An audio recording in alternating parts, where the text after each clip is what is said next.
All right. Again, my name is Alan Haley. I am the Director of Development and Communications for Lawyers Committee for Better Housing. Just want to welcome everybody to our town hall event, Making Eviction Court More Equitable. We are so happy that everyone has joined us tonight. We appreciate your interest in this topic. And certainly, as we're all aware, the issue of evictions has received more attention than perhaps at any time ever due to the COVID-19 pandemic. Before we get started, we have a few housekeeping items. Please remain muted during the meeting. You can use the chat box to ask questions. You can type those questions in at any time. But please know we're going to compile the questions and we will present the questions to the panelists at the end of the presentation. Also, just wanted to make it clear that please be aware that LCBH is unable to answer questions about individual cases or specific circumstances tonight. This meeting is about changes to the way Cook County Eviction Court has operated since the onset of the pandemic. If you or somebody that you know is concerned about being evicted, call our intake line. That number is 312-347-7600. And you can also visit rentervention.com 24/7 to get questions answered to many issues related to tenants' rights. Our speakers tonight will provide information about what LCBH has been doing in response to changes in the way that Cook County Eviction Court has operated since the start of the pandemic, as well as discuss our plans to partner with the City of Chicago Department of Housing, the Legal Aid Chicago, and Carpels to pilot a right to counsel and eviction court program. So with that, I am pleased to hand over the microphone to Mark Swartz, LCBH's Executive Director. Well, hello, everybody, and thank you for your interest in what's going on in Chicago's eviction courts. I see so many old friends here, so it's great to see you all. LCBH hasn't had a town hall in a while. The last one was to promote our eviction data portal as a resource to policymakers and advocates investigating Chicago's chronic eviction problem using our eviction court data. It was this work analyzing eviction court data that opened the door for us to play a leading role in Chicago's Right to Counsel pilot program that we'll be discussing today.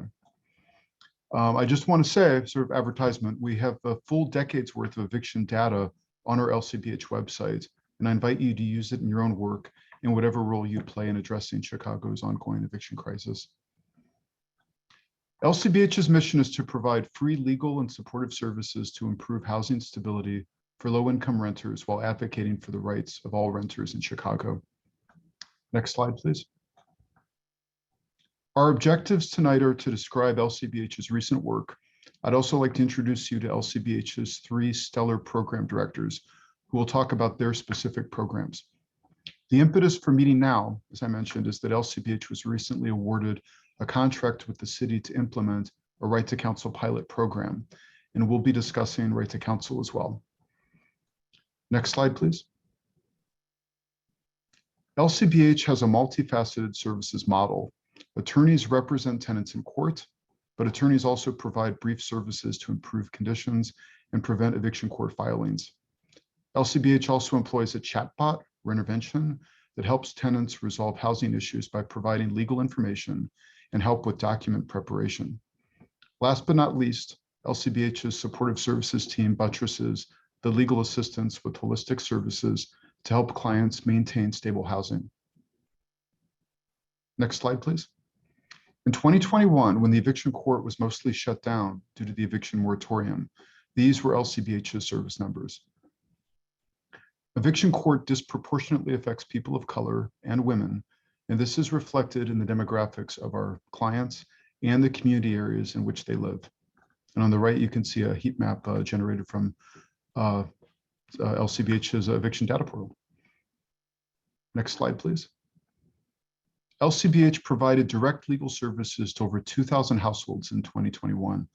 And through our Rentervention chatbot, we generated over 2,700 demand letters and eviction moratorium declaration forms to help renters improve their living conditions and avoid eviction court filings. LCBH attorneys also work through Rentervention to develop answers to specific tenant questions and to prepare eviction sealing motions, as well as to direct renters to eviction sealing clinics staffed by LCBH attorneys and pro bono volunteers. I should note here that the eviction sealing work has grown exponentially in 2022. So these numbers will be very different if we were to give this next year. At the last in-person clinic, we had a waiting list of 500 tenants seeking to have their old eviction cases sealed. We're going to be having a number of these clinics over the summer because the law that we're taking advantage of sunsets July 31st. I think Michelle will, and Conor will probably be talking a lot more about that.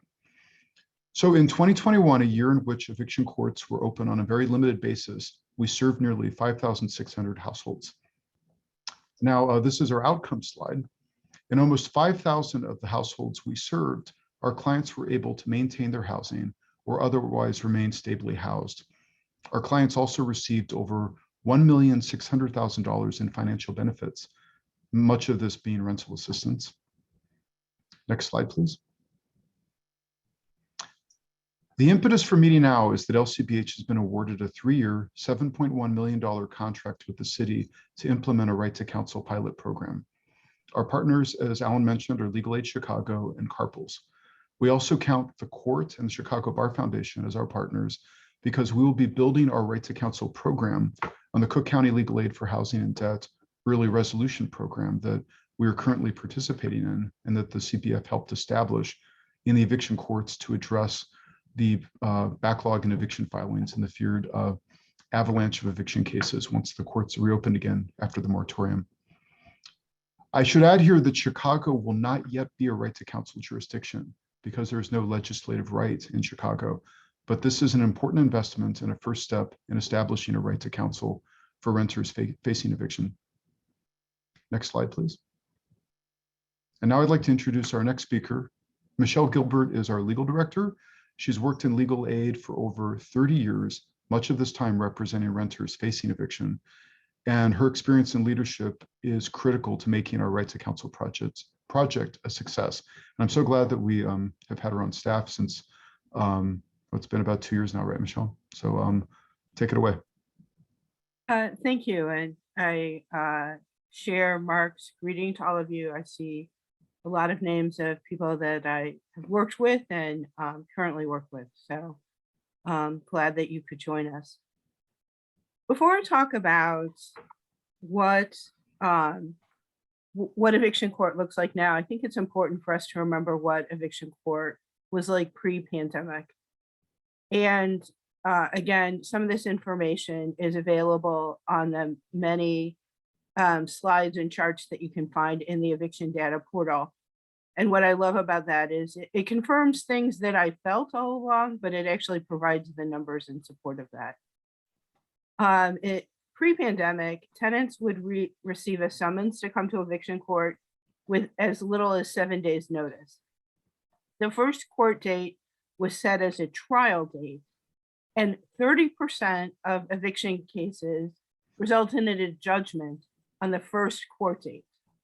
I remember coaching tenants on how to essentially plead for a short continuance so that they would have an opportunity to consult with an attorney. And I regularly saw tenants denied opportunities to present defenses. As the eviction data portal shows, tenants were represented by an attorney in only about 11% of the cases, whereas landlords were represented by an attorney in about 79% of the cases.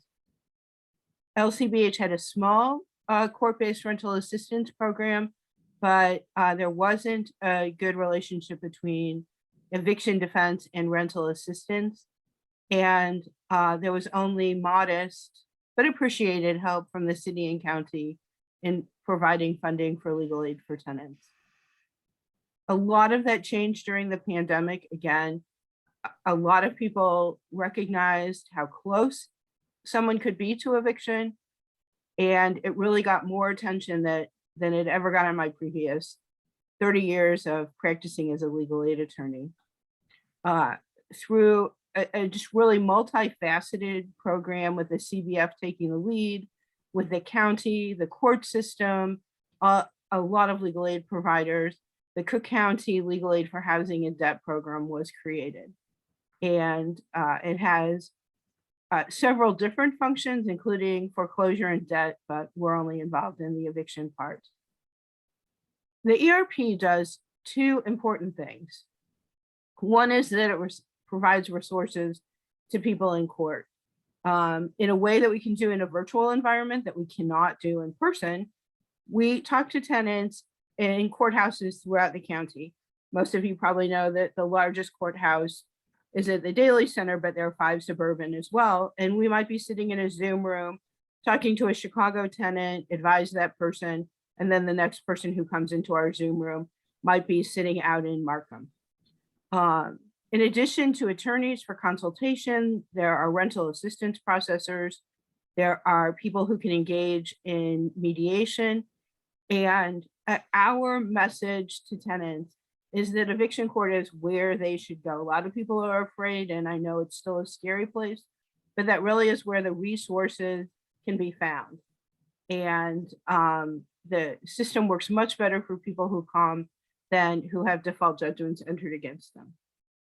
The second part of the early resolution program is not just the resources, which are hugely important, but the change in the function of eviction court, which was accompanied by a general administrative order, which was entered by Chief Judge Evans.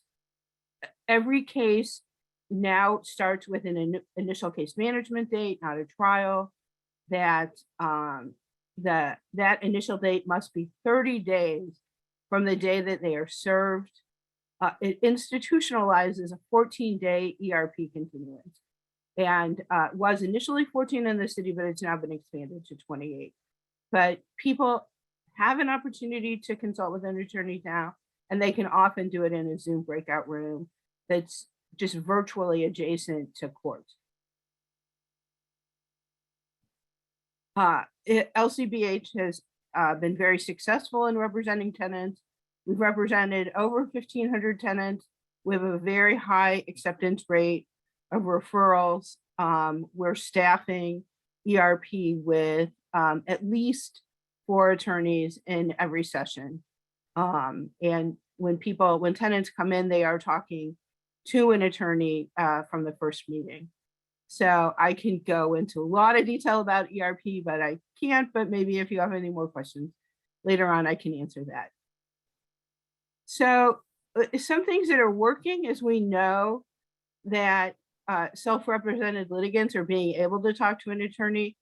I want to make clear that that's either landlords or tenants. I mean, we are only talking to tenants, but I think it is a crucial function of ERP that landlords who can't afford an attorney can consult with an attorney in a breakout room as well.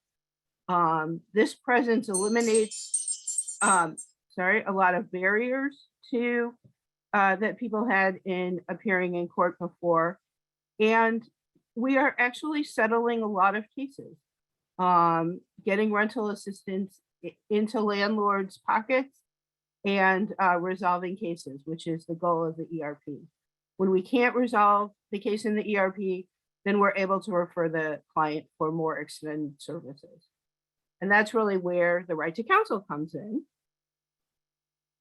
So the right to counsel is just going to be just like a Lego block that's going to fit right into ERP. Our attorneys are going to start with interviewing people, and will be able to keep the case as long as they need to keep the case to resolve it for the client. We'll be able to transfer cases between partner agencies, and we are really hoping that having the right to counsel attorneys will encourage even more settlements. So a lot of next steps. We're in the process of hiring attorneys. The timing is great because we're interviewing new attorneys who will start after Labor Day. We're working out a timeline. Some things are going to kick in sooner. I really see like it will really robustly exist in September when we have the new attorneys and new supervisors. Like most government funded projects now, there is an evaluation component. We're going to report a lot of data, and we're very interested in showing that we believe that Right to Counsel does have, as supported by analysis of programs from across the country, does have a cost benefit analysis that favors the investment into keeping people housed. I know everyone's interested in current eviction filing. A couple of different ways to measure this out there, but I like looking at trying to figure out the number of cases. I can tell you that this is not a perfect number, but approximately 5,683 evictions have been filed in 22. And that number is really close to where it was pre-pandemic as well. And because we know that January and February were very light, we also know that more cases were filed in April 22 than were filed in April 2019. So we are clearly seeing increases in eviction filings, and we're really feeling that with the busyness of all of our attorneys. So again, glad to answer more questions when we get to that point, but now I will turn to my colleague and neighbor, Anita Lewis, who is our Director of Supportive Services. As a longtime legal aid attorney, I can tell you that the law only goes so far in helping tenants and that we really need both components. And we're very happy at the great relationship that the attorneys and supportive services have. So happy to present my friend Anita. Thank you, Michelle. Good evening, everyone. I'm so happy to be here. I have worked at LCBH since last October. And my background has been in supportive services or supportive housing for the last 32 years. And I also worked 3 years at Metropolitan Tenants Organization, which is our partner at LCBH. So I really connected with the LCBH's work in relation to homelessness prevention and tenants' rights.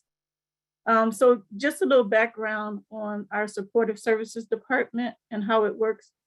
LCBH was one of the first legal aid organizations in Chicago to hire a social worker in 2002. They realized what we know, that the reasons that renters end up in eviction court don't go away after the case is closed. They need help addressing the root causes of their economic insecurities. So all legal clients are eligible for supportive services, including those who come to us through the early resolution program and the Right to Counsel program. We work with them during and after their legal cases are closed. So one of the primary services we provide is rental assistance funding, and we are processors for the State Homelessness Prevention Fund, and also help clients access other funding sources as well. We help clients identify replacement affordable housing, which is one of the most challenging parts of our jobs, because as we all know, affordable housing is at a limit. We also screen all clients for public benefits eligibility, including SNAP and Medicaid benefits. And we screen clients for needs related to financial, mental health, and physical health. And we've referred them to other human service providers across the city. Some of our primary program partners include All Chicago, with whom we work to disperse the state homeless prevention funds. Chicago's Department of Family and Support Services, Illinois Department of Human Services, Access to Justice, and Communities United, with whom we're doing some intensive community outreach this year and collaborating on bi-monthly eviction record sealing clinics. We're particularly grateful for the Illinois General Assembly in their recent approval of $20 million for the Access to Justice program, an important source of funding support for providers like us. I would like to share a client story that had collaboration between legal and supportive services, and it exemplifies the results that we can achieve. So the community member is Mrs. W. Ms. W is a single mother of 3 who struggled to make ends meet during the pandemic. She lost income due to a reduction in her hours and repeated COVID exposure quarantines. She also sadly lost her father during this time and experienced additional financial strain in paying his funeral expenses. Ms. W fell behind on her rent, and despite the eviction moratorium, her landlord attempted to evict her and threatened to discontinue her lease. LCBH's attorneys helped Ms. W enforce her rights under the eviction moratorium, and our team helped her apply for and receive Illinois Housing Development Authority rental assistance funding. These funds were sent directly to her landlord, who accepted them and renewed her lease. Her family was then able to retain their housing and avoid emotional, physical, and financial trauma that eviction can bring. Clients and outcomes like these are the ones that we are fighting for at LCBH. Next, I would like to introduce Conor Malloy, who is the project director of LCBH's Rentervention program. Since 2019, Rentervention has been helping thousands of renters with their brief service needs related to housing security. Over to you, Conor. Thank you much, Anita. Thank you, everybody, for attending. And Alan, if we could just jump into the next slide, please. So while Anita and Michelle were talking about what LCBH does with supportive services and the legal support, Rentervention is more so how we do things, where we're looking at efficiency and responsiveness in assisting tenants in crisis. And in order to do that, we have a model like you're seeing up here, where we're able to better triage folks and provide them with the assistance they need with the resources that we have available. If we could jump into the next one, please. The first here, and like Anita just mentioned, we have Rennie, the chatbot that sits on rentervention.com. You can also visit him when you go to lcbh.org, where he's a virtual assistant that's able to help folks with automated legal assistance, doc assembly, and so on. The important thing here is being available 24/7 for people, where they can get simple responses to run-of-the-mill issues that people are facing, particularly eviction. And next. In 2020 alone, we saw over 10,000 users converse with Rentervention. As was said before, Rentervention went live in May of 2019. And since then, we've seen nearly 25,000 people interact with this chatbot at all hours of the day. And particularly one of the things that I find appealing is whenever I see a user conversing with this thing in the wee hours of the morning, right? Somebody who has stuff weighing on them and might be finding it difficult to get back to sleep, where they can get something to be able to put their mind at ease, some sort of legal information, or know where to go next, and demystifying whatever experience that they're going through. Next.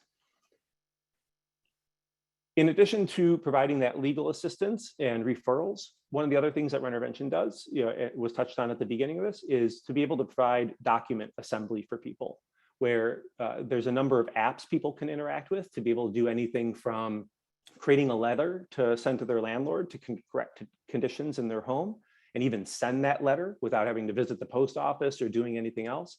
But what was a really big game changer was during the COVID period, we had 1,400 of these eviction moratorium declarations to say that people couldn't be dragged into court and evicted, and it provided those protections, but they needed to be able to fill out this form, and it was ever evolving. So we were constantly updating the document to be ready whenever Governor Pritzker was making a new announcement or any changes to the law. It was always on point. On top of that, we helped thousands more in 2020, being able to generate these forms and even send them to their landlords. But a sad note, but still providing people with assistance, were the thousands on top of that, where we helped them understand what the eviction moratorium was designed to do, and unfortunately told them that they might not be eligible for that kind of protection, which is still important for people to be able to understand. Next. One of the big ticket items that we have going on right now is this change in the law for eviction ceilings in Illinois that will expire at the end of the summer. Now, just like the other app I mentioned before with the moratorium declaration creator, we created a ceiling app where somebody can go in there, they can generate a motion and all the other court documents they'll need to be able to present a ceiling case in court. It'll help them understand the law better and be able to generate those documents and provide them with the next steps for checklists on how to file and so on. Now, while those are great for a lot of DIYers out there, the other two options that we have for people is one, through our virtual clinic that we provide in Rentervention, where it's a higher tier of service over and above the automated assistance, where people can connect with pro bono volunteers and other staff members to be able to generate these documents in a virtual environment. On top of that, we have in-person ceiling clinics available. And these are only possible with our collaboration with pro bono attorneys, community organizations such as Communities United, and law students across Chicago who are coming together and sitting with people one-to-one, working through their eviction records and creating these documents for additional assistance over and above that. To date, and I don't want to do any spoiler alerts, but to date we've seen way over and above the 80 ceilings that you saw for 2021. We've helped hundreds of people with hundreds of ceiling matters to be able to generate those documents and get it to court. And if you want to learn more or do one of these clinics, you can visit lcbh.org. You can also visit, if you want to cut straight to the chase, lcbh.org/ceiling will take you right to the sign up page to be able to get that help. Next, please. A recent change in our delivery of services involves a help desk that we started off. So the chatbot can only help out so many people. Where we designed this help desk platform, a virtual help desk platform of sorts, is to provide information over and above what the chatbot can help people with, but also for folks that might find themselves on the wrong side of the tech divide, where people can call in for our helpline, or they can text. Again, any hour of the day, they can submit an inquiry. And what this means for a lot of people is they don't have to wait on a hotline to be able to be connected with somebody. They don't have to leave a voicemail somewhere and kind of just drop it and maybe get a call back from an organization within several days. We're seeing very quick responses to assisting people with everyday housing issues across the state of Illinois. And so far this year, we're seeing upwards towards about 400 people a month come through here to be able to get this kind of assistance. And next.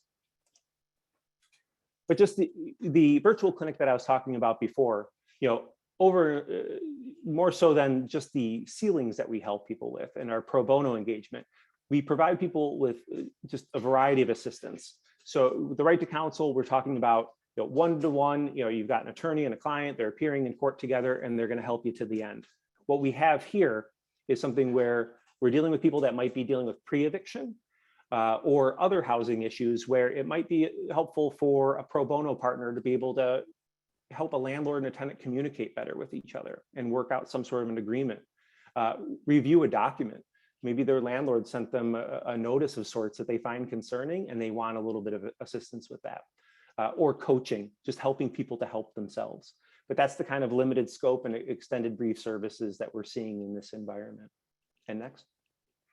And as I mentioned before, right here in black and white, if you want to be able to connect with us, you can always visit rentervention.com and chat with Rennie, or you can call, text, 8667-RENTER, 866-773-6837. And people can ask any sort of housing question, again, across the state of Illinois. And we're providing assistance with legal information and referrals to be able to help folks in crisis. Thank you much.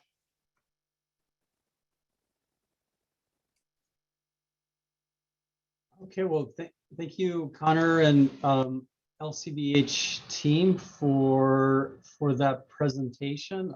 I just want to mention again that if anybody has questions, you can type questions into the chat or raise your hand virtually, and I can then ask you to unmute.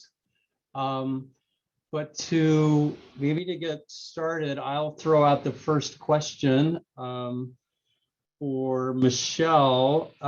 Michelle, you talked about how case numbers are increasing. Will LCBH and others have enough staff to respond to this demand?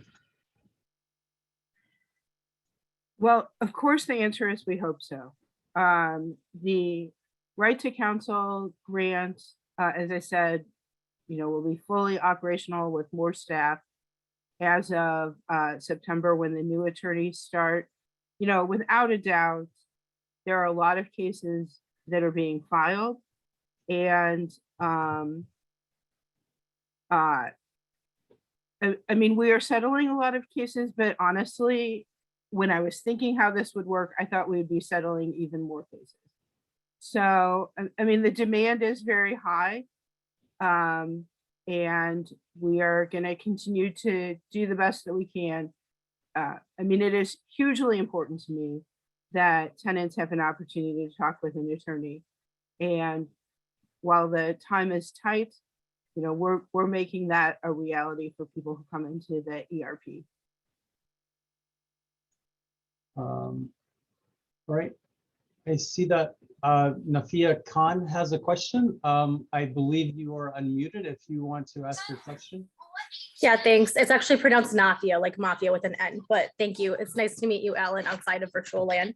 And Michelle, thank you so much for that really cool presentation. Michelle, as one of the thank you. This is my son, sorry. He's just like enjoying himself. I love kids.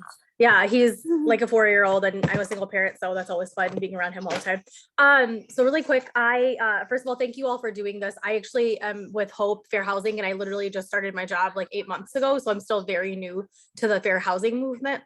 So I just was curious, again, do not have a legal background at all, like super not in the weeds and legal stuff. I'm just curious, what were the resources like to make this program happened? And I cannot remember, I think is Rentervention, I think is what the name of it was that you all just started. What was the capacity like for this, like as far as staff time and the grant money to be able to do it and get the funds together? I'm just curious on the front end, how much prep was there involved, so that like just for the utility of it and how effective you all were with implementing it. I'm just really curious about like what the capacity and bandwidth of was for staff, and then the funding sources to be able to pull this off, because it's just really impressive stuff. Thank you.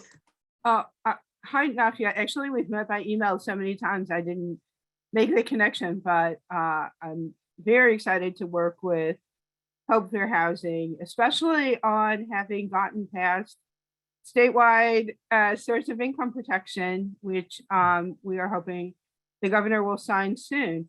But since you specifically said Rentervention, I'm going to actually hand it over to Conor, who is the father of Rentervention. Thank you. So for Rentervention in particular, the founding of it was by the Lawyers Trust Fund of Illinois, who also continue to fund it in conjunction with the Illinois Equal Justice Foundation. But we can certainly talk sort of offline about it. But one of the really important things about what we're developing here, right, and we're also developing it in the nonprofit space, is to be very lean on the development. So, but Rentervention or any one of these tech projects, the beauty of them and what they do is they're a force multiplier, right? Where generally speaking, the rules are one attorney to one client. However, with these types of tools, where they set themselves apart by just visiting a website, where you get general information, is it better understands who you are, the situation you're facing, and the types of legal concerns that surround that. But also for people that, again, might find some of the automated assistance not exactly what they're looking for, but it's a good primer where they can then move up a tier in that ecosystem to be able to connect with a member of our team who can provide additional assistance. And it's always an attorney who connects with people. So thank you, Conor. I see a question from Henry Rose, and I'm going to come back to that question, but there is also a question that pertains to Rentervention from Michael Rohrbeck.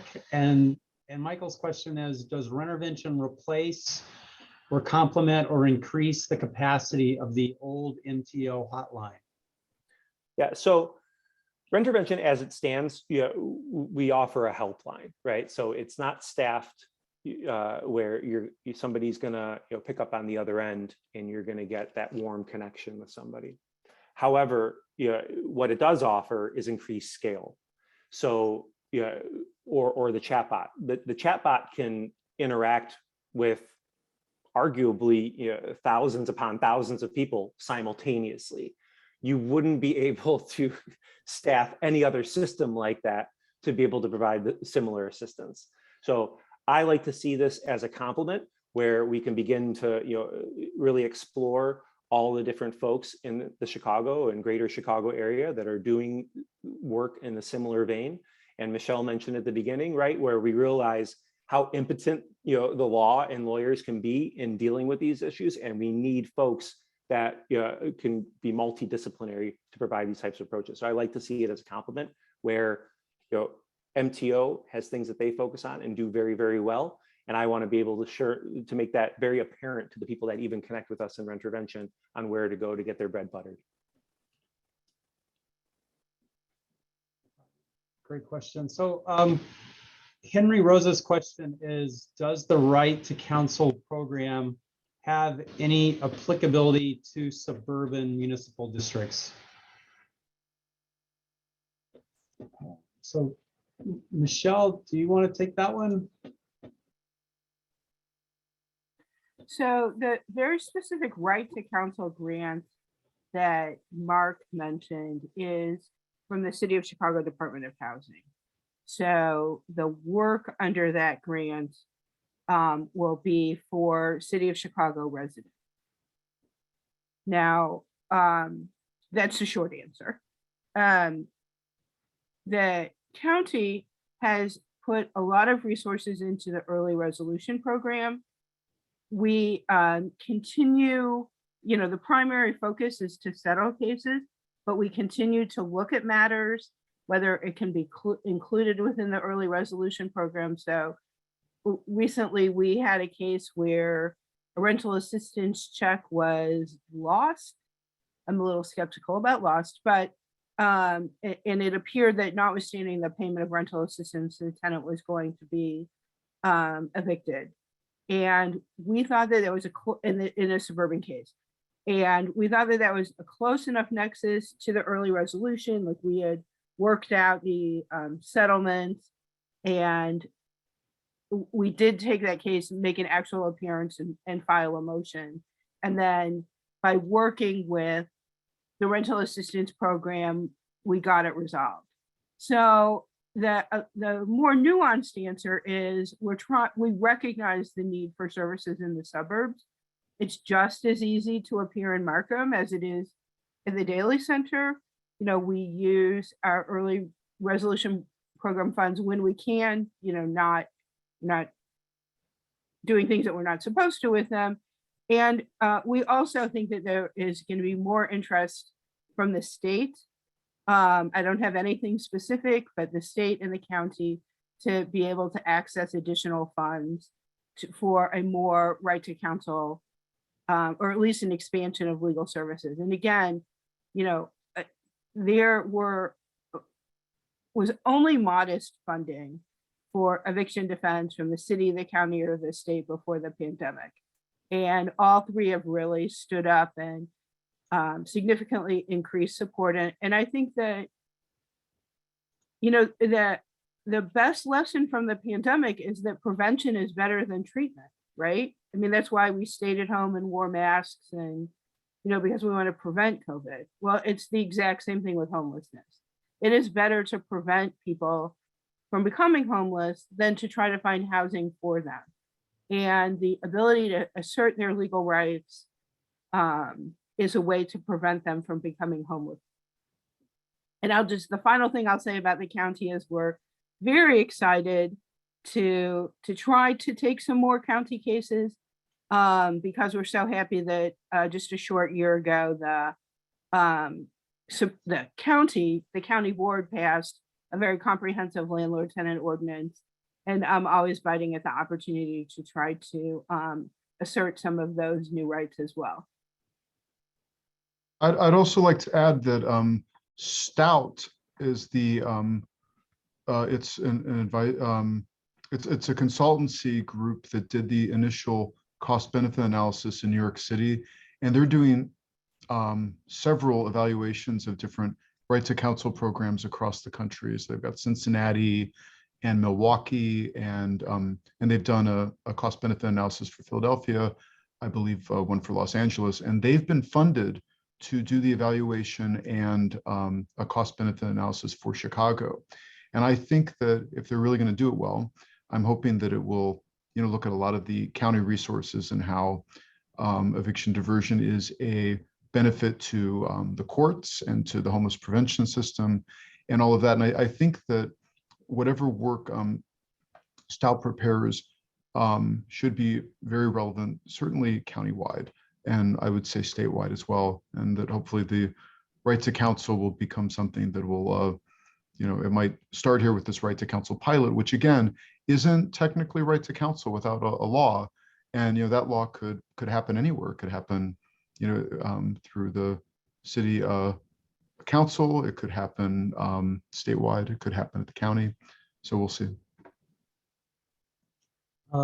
So a great follow-up question, perhaps for you, Mark. So this question is from Annie Howard, who was a public policy intern at LCBH in 2019.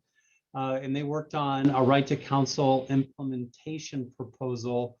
And they estimated the cost would be $5 million for the first year of implementation of right to counsel on a 4-year phase-in process. So Annie's question is, where does the $7 million over 3 years come from? And can we push for increased funding if we think that's an inadequate amount to make this a success?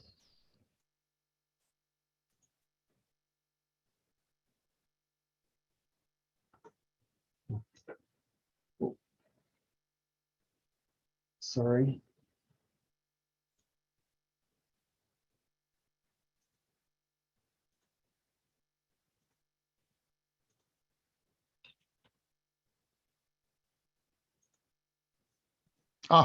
Thanks, Sorry Alan. about Yeah, that. I muted myself so that there wasn't background noise, so I can't unmute. No, that's absolutely right, Annie. The 7.1 million is not enough for a full right to counsel. I think that if you look at it, it might be able to fund somewhere around maybe 10% of a full right to counsel in the city of Chicago, but that all really remains to be seen. We also, need to look at how the program might actually disincentivize filing. So it might be we'll get a little more bang for our buck, but we're looking at it as a demonstration project, and it's going to be difficult to scale it up to. It would be difficult to scale it up to the entire city if we were given the full amount that we would think we'd need for right to counsel anyway, which at times we've talked about it as maybe being as much as 20 million a year under the pre-pandemic numbers. So, there's something to be said for scaling up. But I think that as we, get, the program down, we certainly will be looking for other funding to continue to grow it. And I think that if, the evaluation and a cost benefit analysis comes out that shows how incredibly efficacious a right to counsel program would be, I would hope that, we would be able to get more and full government funding.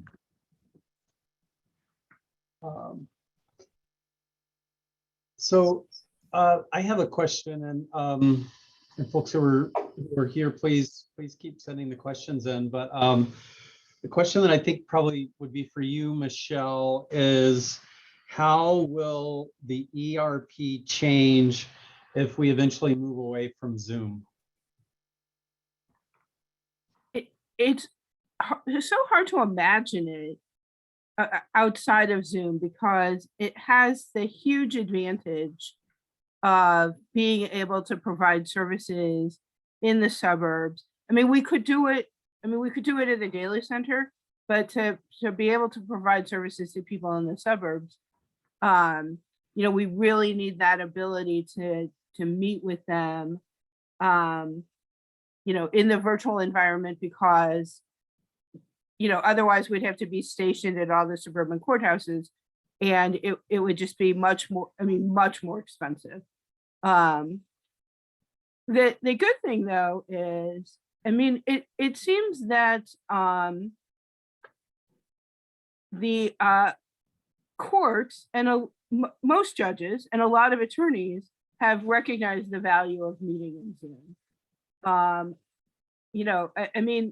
this point, First Municipal hasn't indicated any intent to go back to in-person except for jury trials or, maybe a judge has a reason to set something very specific. It's just, as Connor's pointing out in the chat, it is just much more efficient. I just remember in 2018, 2019, you would get in trouble if you brought your cell phone into court. And now, if you're not also looking at your messages or in two different Zoom rooms on your computer and on your phone, you're wasting time. The law follows technology, maybe follows technology kind of slowly sometimes. So, it's almost like we have been, forced into some of these changes. So, I will say, I never like to really admit being wrong, but I was super worried about tenants being able to appear in Zoom. When we looked at tenants with email addresses as we were preparing initial briefs, I thought people are just, they're not going to have the technology for it. And there are still problems, but it actually has worked out better than my worst fears. People are able to go into Zoom on their phones. And there, are definitely reasons why it's an improvement, not only for the efficiency, but other reasons why it's an improvement. A big impediment for clients to appear in court in person was either like childcare or their work responsibilities, where it's much easier to be able to appear for a few minutes with your kids at home, with your kids remote schooling, or to be able to step away from your work for a short time. So, I would say that it has worked out pretty well. So one question, and Anita, I'm not sure if perhaps you would know the answer to this, but a great question from Sarah Heyman about rental assistance. Do we know how much rental assistance funding is left? We do not. We know that DFSS is currently, they have rental assistance, and I think there are a few churches who also have rental assistance programs, but we are not at all aware of how much money is left. Alan, if I may talk a little bit about rental assistance. I do know that IDHS, which funds the local, like the church-based rental assistance programs, still is has not yet spent its second round, or what we call ERA2. So IDHS has funding available Ida will be out when they are finished with this payment from the portal. And there has been a big focus on putting the money in court-based, which makes a lot of sense in that, that way you're really preventing people who are most at risk of eviction, but hopefully not encouraging. So definitely if people need to apply for rental assistance, or if you have contact with landlords who still wanted to resolve a case pre-eviction, they can contact the IDHS providers. And I can put a link in the chat if anyone wants that information. But there's also court-based. And I think that it is, again, it's a way that we're able to resolve cases in ERP. Thanks, Michelle. And Michelle, maybe remain unmuted. We've got another really good question from Henry Rose. Michelle, you had, I think, mentioned or marked that DePaul University Law School had volunteered at a recent eviction sealing clinic. Do you foresee a role for law schools with regards to right to counsel? Well, I'm going to say, first of all, now I get to say it out loud. DePaul and Loyola Law Schools have been amazing supporting, if we have alums or you're otherwise associated with either of those law schools, amazing in supporting the sealing clinics. And the one that we had last week, literally at DePaul, they've held 3 at their location and, have just been wonderful. And I can't do enough to encourage people to sign up for a volunteer opportunity at sealing clinics. Okay, that was my commercial interruption. I do think, we have used law students throughout. We have out last summer's law student was at a Loyola student, or this summer, we have them sitting in ERP. We really try to emphasize having, I just mentioned that Loyola thing for you, Henry. We can use students in ERP. We're using students again for sealing. We will always be able to use students to support the lawyers. We look for the best opportunities where they will get the best experience and also be able to provide the most help. Right to counsel, though, will be about providing attorneys. Like, we appreciate all sorts of volunteers, but we will be hiring. I expect we will hire another 6 or so new lawyers who will be working on staffing the Right to Counsel project. So it's 6:57, and we said this would be an hour-long meeting, but I do want to make sure that if anyone has a question that hasn't been posed yet, please send that over in the chat. And then I think we just want to reiterate and share again the information that if you know someone or if you personally are worried about eviction, to please call LCBH's intake line at 312-347-7600, or go over to rentervention.com, where you can chat with the chatbot Rennie 24/7 and get questions answered to many of your immediate housing rights questions.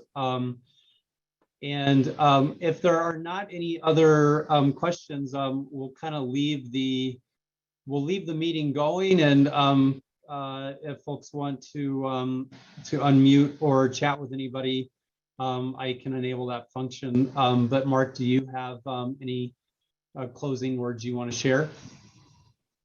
No, I mean, I'm glad that we were short enough that we could take questions. I want to be respectful of everyone's time, so we'll probably stay on for a couple more minutes just to chat, but we're going to be ending on time. And I thank you all very much for your interest in LCBH and where we're going, and with the right to counsel, and with what's going on in eviction court. And we'll be keeping people informed in the loop with our newsletters. And if something impactful happens, we'll probably set another one of these meetings and just try to keep this conversation going. And so the staff here will probably stay on for like another 5 minutes if people want to talk, but I do want to be respectful of people's time. So we're officially over.